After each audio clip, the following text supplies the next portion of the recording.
జగిత్యాల జిల్లా మెట్పల్లి పట్టణంలో నిర్మించిన సమీకృత కూరగాయల మార్కెట్ను వెంటనే ప్రారంభించాలని డిమాండ్ చేస్తూ బీజేపీ ఆధ్వర్యంలో మున్సిపల్ కార్యాలయం ముందు ధర్నా నిర్వహించారు. బీజేపీ పట్టణ అధ్యక్షుడు దోనికేల నవీన్ నాయకత్వంలో జరిగిన ఈ నిరసనలో నాయకులు, కార్యకర్తలు పాల్గొన్నారు. మార్కెట్ నిర్మాణ పనులు పూర్తి కాకపోవడంతో రైతులు, వ్యాపారులు రహదారుల పక్కనే కూరగాయల విక్రయాలు నిర్వహించాల్సి వస్తుందని నవీన్ అన్నారు.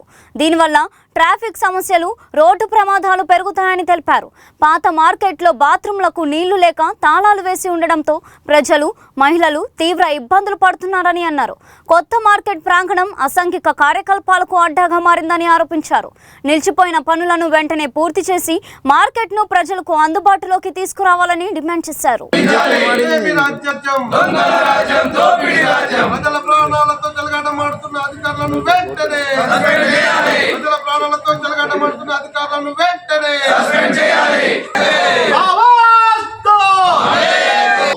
సమీకృత మార్కెట్ దానికి నిధులు లేక మధ్యలోనే పనులు నిలిచిపోవడం ద్వారా సంబంధిత మార్కెట్లో కూరగాయలు కానీ విక్రయించేటువంటి రైతులు, వ్యాపారస్తులు మరి జాతీయ రహదారి బట్టే ఇక్కడ కూరగాయల అమ్మకాలు జరుగుతూ ఉన్నాయి. దాని ద్వారా ట్రాఫిక్ ఏర్పడి మరి అనేక రోడ్డు ప్రమాదాలకు గురవుతూ ప్రజలు ప్రాణాలకు బలి కావాల్సి వస్తుంది. కానీ ఇక్కడ ఉన్నటువంటి ప్రస్తుత ప్రభుత్వం కానీ, గతంలో ఉన్న ప్రభుత్వం కానీ మరి ఇప్పటి వరకు కూడా చర్యలు తీసుకోలేదు. మరి ఇప్పుడు ఉన్నటువంటి ప్రభుత్వం వెంటనే ఆ సమీకృత మార్కెట్కు నిధులు మంజూరు చేసి ఆ సమీకృత మార్కెట్ పనులను వెంటనే ప్రారంభించాలి.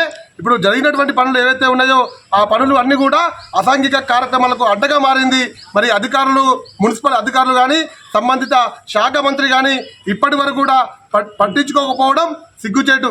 ఇవాళ అనేక రోడ్డు ప్రమాదాలు జరుగుతూ ఉన్నావు కూడా ఇవాళ అధికారులు కళ్ళు మూసుకొని మరి ఇక్కడ విధులు నిర్వహిస్తూ ఉన్నారని చెప్పి ఇవాళ భారతీయ జనతా పార్టీ వాళ్ళ వారిని డిమాండ్ వ్యతిరేకిస్తూ ఉన్నది. ఇవాళ భారతీయ జనతా పార్టీ సీదా ప్రశ్నిస్తూ ఉన్నది. సమీకృత మార్కెట్ పనులను వెంటనే ప్రారంభించాలి. అక్కడ ఉన్నటువంటి రైతులను, వ్యాపారస్తులకు అందుబాటులో సమీకృత మార్కెట్ పనులను ప్రారంభించి ప్రజలకు అందరినీ కూడా కాపాడాలని చెప్పి భారతీయ జనతా పార్టీ డిమాండ్ చేస్తూ ఉన్నది. 7 కోట్ల నిధులతో ప్రారంభించిన వ్యవసాయ కూరగాయల మార్కెట్ను ఇంతవరకు పూర్తి చేయకపోవడం అటు బీఆర్ఎస్ ప్రభుత్వం కానీ, ఇటు కాంగ్రెస్ ప్రభుత్వం కానీ, ఇప్పుడు కాంగ్రెస్ ప్రభుత్వంలో ఉన్న ముఖ్యమంత్రి, మున్సిపల్ శాఖ ముఖ్యమంత్రి పరిధి కూడా ముఖ్యమంత్రి చేతుల్లో ఉన్నది.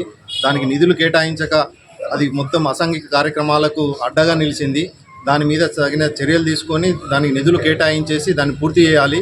అదేవిధంగా ఇల్లుల రోడ్ అయినా కానీ చాలా ట్రాఫిక్ జామ్ అవుతున్నది. రోడ్డు మీదనే కూరగాయలు అమ్ముకుంటున్నారు రైతులు, నానా కష్టాలు పడుతున్నారు. వచ్చేది వర్షాకాలము. ఆ వర్షాకాలంలో కూరగాయలు ఎలా అమ్ముకున్న పండించిన రైతుకు కష్టం ఉన్నది. పాత మార్కెట్లో ఒకటి సులభ్ కాంప్లెక్స్ అని పెట్టిండ్రు. దానికి వాటర్ సౌకర్యం కానీ ఏది కానీ దాని మెయింటెనెన్స్ కానీ లేదు. దాంతో అటు పోదామన్న దుర్గంధభరితమైన వ్యవస్థ ఉన్నది అక్కడ. ఈ మార్కెట్లో కూడా వెల్లుల రోడ్లో ఉన్న సులభ్ కాంప్లెక్స్ చాలా దరిద్రంగా ఉన్నది. అక్కడికి పోయి ఎలాంటి దానికి వాటర్ సప్లై కానీ ఎలాంటి చర్యలు కానీ దాని మీద లేదు. ఆ నీరు ఎటు పోతుందో తెలుస్తలేదు. చాలా ఇప్పుడు 19వ వార్డు నుంచి వచ్చే వాటర్ కూడా మా 7th వార్డులో చాలా మురికిగా తయారవుతున్నది. దానికి సరైన వాతావరణం కూడా కల్పించేసి మార్కెట్ను ప్రారంభించాలని ముఖ్యమంత్రికి విన్నవిస్తున్నాం.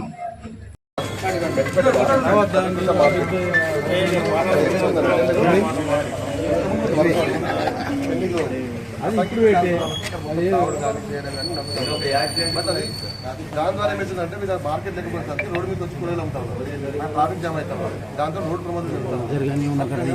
పార్టీ తరఫున వెంటనే ఆగిపోయిన పనులు ఆ పనులు ప్రారంభించిన చర్య తీసుకోండి. అదేవిధంగా ఎవరైతే కాంట్రాక్టర్లు ఉన్నారో గతంలో మనకి టీఆర్ఎస్ ప్రభుత్వం ఉన్నప్పుడు పని చాలేదు, మరి ఇప్పుడు మధ్యలో ఆగిపోయింది.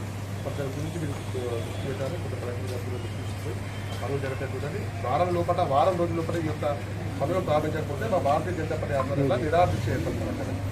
పనులు ప్రారంభించే వరకు నిరాదీక్ష కంపల్సరీ చేస్తాం. దయచేసి మీరు కూడా ప్రభుత్వానికి తెలపండి. ముఖ్యమంత్రి మార్కెట్ ప్రారంభించడం వల్ల చాలా సమస్యలకు మనకు ఒక సొల్యూషన్ దొరుకుతుంది. ట్రాఫిక్ వర్షాకాలం కాబట్టి దాన్ని అందరి లోపలనే కూర్చుంటారు.